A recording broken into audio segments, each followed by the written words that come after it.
Good afternoon. Interest on borrowed capital चल रहा है ना अपने टॉपिक, ठीक है। एक बार वापस फटाफट रिवीजन करते हैं। अपन क्या पढ़ा था अपन ने कि इंटरेस्ट ऑन बोरोड कैपिटल जो होता है वो किस में से लेस होता है? एनएवी में से। NAV means net annual value में से। उसमें क्या पढ़ा था, होता क्या था इंटरेस्ट ऑन बोरोड कैपिटल? वो लोन जो किसी ओनर ने लिया है अपना घर बनवाने के लिए, ठीक है, तो उस लोन पे क्या चुकाना पड़ता है? इंटरेस्ट। और उस इंटरेस्ट को गवर्नमेंट खर्चा मान के आपकी इनकम में से क्या करती है? लेस। और अपन ने क्या पढ़ा था, इसके दो टुकड़े करने हैं, प्री एंड पोस्ट। प्री का क्या करना है? प्री मतलब वो इंटरेस्ट जो घर बनने से पहले ही लग गया। पोस्ट मतलब वो इंटरेस्ट जो घर बनने के बाद में ड्यूरिंग प्रीवियस ईयर लगेगा। प्री में फटाफट सुनो क्या पढ़ा था। प्री में इंटरेस्ट कैसे आएगा? P into R into T. पी क्या होगा? आउटस्टैंडिंग लोन, जितना लोन बाकी है। रेट क्या होगी? जो क्वेश्चन में दी भी होगी। Most importantly time. टाइम कौन से दिन से चालू होगा? जिस दिन से लोन लिया। और खत्म कब होगा? जिस दिन कंस्ट्रक्शन कंप्लीट हुआ उससे पिछले साल की आखिरी तारीख, या फिर ये कह लो जिस दिन कंस्ट्रक्शन कंप्लीट हुआ उसमें एग्जाम में जो दिया हुआ है उससे पहले जो 31 मार्च आया था। क्लियर? 2 साल 3 साल जितने का भी हो कैलकुलेट करोगे और फिर उससे किससे डिवाइड करोगे? 5 से। और 5 से डिवाइड करने के बाद जो अमाउंट आएगा कौन से साल से लेस करना चालू करोगे?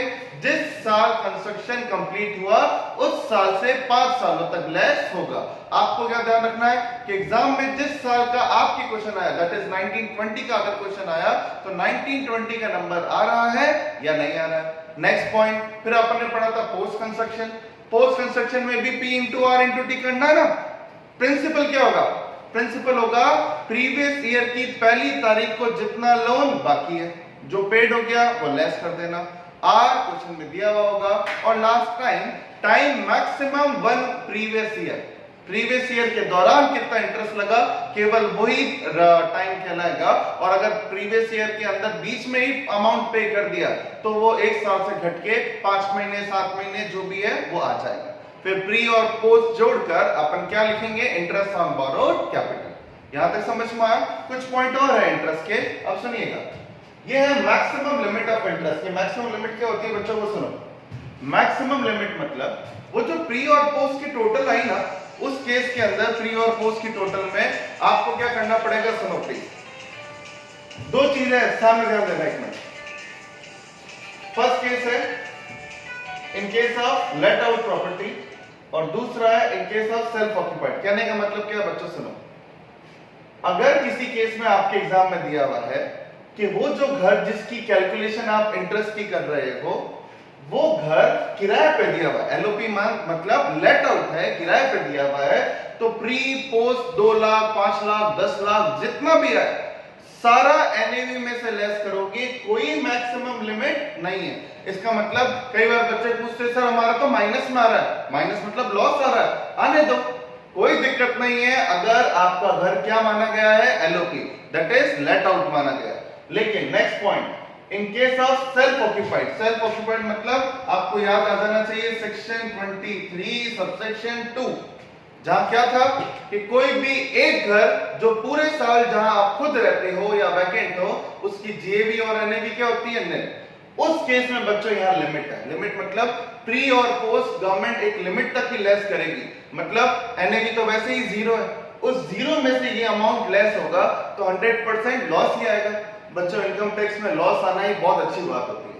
अकाउंट्स में लॉस आना अच्छा नहीं कहलाता, लेकिन इनकम टैक्स में लॉस उल्टा आपकी एसेट कहलाती है। कैसे वो मैं आगे बताऊंगा। तो अभी प्लीज सुनिएगा, दो चीज है। अगर आपका घर सेल्फ ऑक्यूपाइड है तो एग्जाम में दिया हुआ होगा प्री पोस्ट निकाल लेना।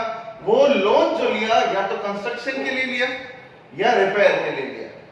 अगर आपके एग्जाम में दिया हुआ है कि लोन कंस्ट्रक्शन के लिए लिया है तो प्री पोस्ट मिला के मैक्सिमम लिमिट कितनी है? 2 लाख। मतलब प्री पोस्ट अगर 1,70,000 है तो आप 1,70,000 लेस कर देना। 2,20,000 है तो मैक्सिमम कितना लेस करोगे? 2 लाख। और अगर क्वेश्चन में दिया हुआ है रिपेयर के लिए लोन लिया तो मैक्सिमम लिमिट कितनी है? 30,000। 40,000 दिया हुआ है तो लेस 30,000 ही होगा। क्लियर हो रहा है? जब क्वेश्चन करोगे तो और क्लियर होगा। अभी अपन क्वेश्चन करते भी हैं ऐसे। फिर नेक्स्ट पॉइंट सुनिएगा। एक पॉइंट है को ओनरशिप। आपको याद होगा चार्टिंग सेक्शन में मैंने बताया था जहां एक से ज्यादा मालिक हो वहां दो बात है, या तो उनका रेशियो पता है या पता नहीं है। अगर रेशियो पता है तो अपन ने क्या पढ़ा था, income shall be calculated separately.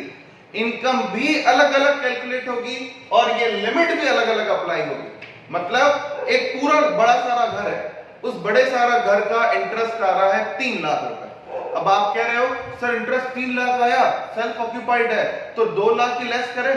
लेकिन क्वेश्चन में दिया हुआ है दोनों ओनर का रेशियो 1:1 गिवन है। 1:1 गिवन है ना बच्चों, तो क्या करोगे, 3 लाख में से 1.5 लाख एक जने को दे देना, 1.5 लाख दूसरे को दे देना। मतलब फिर ये जो 2 लाख की लिमिट है दोनों ओनर को अलग अलग अप्लाई हो जाएंगे। क्लियर हुआ, समझ में आया? अभी क्वेश्चन करते हैं अपन। तो ये तो पॉइंट थे इंटरेस्ट के। अब मेरी बात सुनो, अब एक और चीज जो है वो किस में से लेस होती है, एनएवी में से। मैंने आपको बताया था ना, एक मकान मालिक एक तो टूट फूट पे खर्चा करता है और दूसरा लोन पर क्या चुकाता है, इंटरेस्ट। अब वो जो टूट फूट का खर्चा है ना बच्चों, साल में पेंट कराता होगा, छोटा मोटा लिफ्ट का सिक्योरिटी गार्ड लगवाता होगा, गवर्नमेंट कहती है इसका हिसाब किताब हम तो नहीं रखते। नहीं रखते मतलब गवर्नमेंट क्या कहती है मकान मालिक को, कि हम लोग अज्यूम मानते हैं कि हर मकान मालिक अपने किराएदार को खुश करने के लिए 30% किराए में से खर्चा करता है। मतलब क्या हुआ बच्चों, ये है स्टैंडर्ड डिडक्शन, जो क्या कहता है कि अगर आपकी एनएवी मान लो आई 2 लाख रुपए, एनएवी मतलब म्युनिसिपल टैक्स और अनरियलाइज्ड रेंट हटा दो, अब आपकी जेब में 2 लाख बचे हैं। गवर्नमेंट अज्यूम करती है कि 2 लाख का 30% हर मकान मालिक खर्च करेगा। क्लियर हो रहा है? अब आप ये कहो कि सर एग्जाम में तो आया कि ओनर ने 1 रुपया भी खर्चा नहीं किया, तो भी स्टैंडर्ड डिडक्शन लेस करे क्या सर? बिल्कुल करना है। स्टैंडर्ड मतलब क्या होता है बच्चों, फिक्स। कम करो ज्यादा करो मत करो, कोई फर्क नहीं पड़ता, हर इंसान को ये 30% का फायदा मिलेगा। क्लियर हो रहा है या नहीं? ठीक है। अब आपके एग्जाम में बहुत सारे खर्चा है, सिक्योरिटी गार्ड, लिफ्ट एक्सपेंसेस और रिपेयर एक्सपेंसेस। आप कह रहे सर इनका सबको क्या करना है? एग्जाम में एक बार 10 मार्क्स का क्वेश्चन आया था, लेकिन इतने सारे खर्चों को आप कुछ नहीं करना, उन सब खर्चों के लिए तो क्या बना है, स्टैंडर्ड डिडक्शन। ये 30% लेस हो रहा है रेवेन्यू में से, बस इसके बाद और कोई दूसरा खर्चा XYZ जो भी एग्जाम में लिखा हुआ हो लेस नहीं होगा। क्लियर हो रहा है? आप केवल 4 खर्चों पे कंसंट्रेट करिए, वो जो खर्चे है ना रिपेयर, उन सब का नाम क्या होगा, स्टैंडर्ड, जो कि एनएवी का कितना है, 30%। मेरे ख्याल से बात समझ में आ रही होगी। तो ये सारे खर्चे लेस करने के बाद फिर आपकी क्या आ जाएगी, इनकम फ्रॉम हाउस प्रॉपर्टी। करते हैं क्वेश्चन अपन उसके, लेकिन पहले एक कल कई जने बोल रहे थे मेरे को कि एक इंटरेस्ट का क्वेश्चन करवाइए, तो अपन एक इंटरेस्ट का क्वेश्चन करते हैं। सुनो देखो, लोन है 15 लाख का, एक बंदा है जिसने 15 लाख का लोन लिया घर बनवाने के लिए, उसका घर 1 जुलाई 2015 को बन गया और इंटरेस्ट रेट है उसकी 6% पर एनम। जो उसने लोन लिया उस पर रेट है 6% पर एनम। वो आपसे बोल रहा है कि मैंने 15 लाख एक साथ नहीं लिए, 15 में से पहले 2013 में 6 लाख लिए, फिर 2014 में 5 लाख लिए, 2015 में 4 लाख लिए, ऐसे टुकड़े टुकड़े में वो लोन ले रहा था। ठीक है। और क्वेश्चन में क्या दिया हुआ है, आज तक लोन की 1 पाई भी नहीं चुकाई गई है। आपको बताना है प्रीवियस ईयर 1920 में कितना इंटरेस्ट अलाउड होगा। अब जैसे ही क्वेश्चन आता है कितना इंटरेस्ट अलाउड होगा, प्री भी निकालना है और पोस्ट भी निकालना है। तो चालू करें बच्चों, पहले प्री निकालते हैं। प्री पहले वाले लोन का निकालते हैं। पहला लोन कौन सा है, 6 लाख का। तो सुनो, लोन के लिए इंटरेस्ट का फॉर्मूला क्या होता है, P into R into T. Clear? Principal बच्चों क्या दे रखा है, 6 लाख। रेट क्या लिख रखी है, 6। टाइम ही तो इंपॉर्टेंट है। कब से चालू करना है, 1 अप्रैल 2013। खत्म कब करना है, जिस दिन कंस्ट्रक्शन कंप्लीट हुआ उससे जस्ट पहले 31 मार्च कौन सा आया था, 31 मार्च कौन सा आया था, 31 मार्च 2015। तो 31 मार्च 2015 तक जाना है, 1 अप्रैल 2013 से जाना है। कितने साल हो गए, 2 साल। तो 2 साल का इंटरेस्ट निकाल लो। क्लियर? टाइम 2 साल आ गया, निकाल लीजिए, कोई दिक्कत नहीं इसके अंदर। कितना आएगा, 36,000 इंटू 72,000 यही आएगा ना, ठीक है। तो फर्स्ट का आ गया 72,000। नेक्स्ट दूसरे का प्री निकालता है, पहले से प्री निकाल रहे हैं। दूसरा लोन लिया 1 जुलाई 2014 को और कंस्ट्रक्शन कंप्लीट कब हुआ, वही 31 मार्च 2015 तक ही लेना, ठीक है। तो अब क्या करना है इसके अंदर, प्रिंसिपल कितना है 5 लाख, रेट 6 और लास्ट क्या हो गया टाइम। टाइम क्या है बच्चों, 1 जुलाई 2014 से 31 मार्च 2015, कितने महीने हो रहे हैं 9 मंथ्स, तो 9 डिवाइड बाय 12, ठीक है। कैलकुलेट करो क्या आएगा वो देखो। फिर उसके बाद तीसरा सुनिएगा, तीसरा क्या है, लोन बहुत इंपॉर्टेंट है। तीसरा लोन कब लिया, 1 अप्रैल 15 से, 1 अप्रैल 15 से कहां तक जाना है 31 मार्च 15। नेगेटिव आ रहा है ना, आपको जो मैंने कल क्वेश्चन दिया था उसमें भी नेगेटिव आ रहा था, तो इसका मतलब टाइम पीरियड नेगेटिव है। इसका ये कंक्लूजन निकलता है कि प्री कंस्ट्रक्शन इंटरेस्ट तीसरे वाले का नहीं आएगा। क्लियर, तो इंटरेस्ट कितने का आएगा, केवल 2 का ही आएगा। क्लियर हुआ ये, ठीक है। निकाल लेते हैं अपन कैलकुलेशन करके कितना हो रहा है ये, ठीक है। 1 2 ये शायद बच्चों आ रहा है 22,500, ठीक है।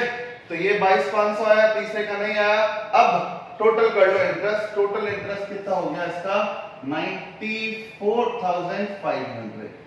ये क्या है बच्चों, प्री कंस्ट्रक्शन।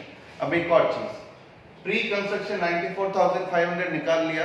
अब ये तो देखो 19-20 के अंदर इसका नंबर आ रहा है या नहीं।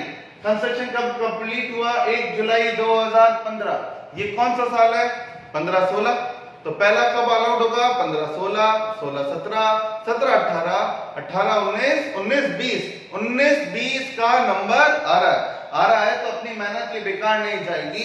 इस 94,500 को डिवाइड बाय आप 5 कर लीजिएगा।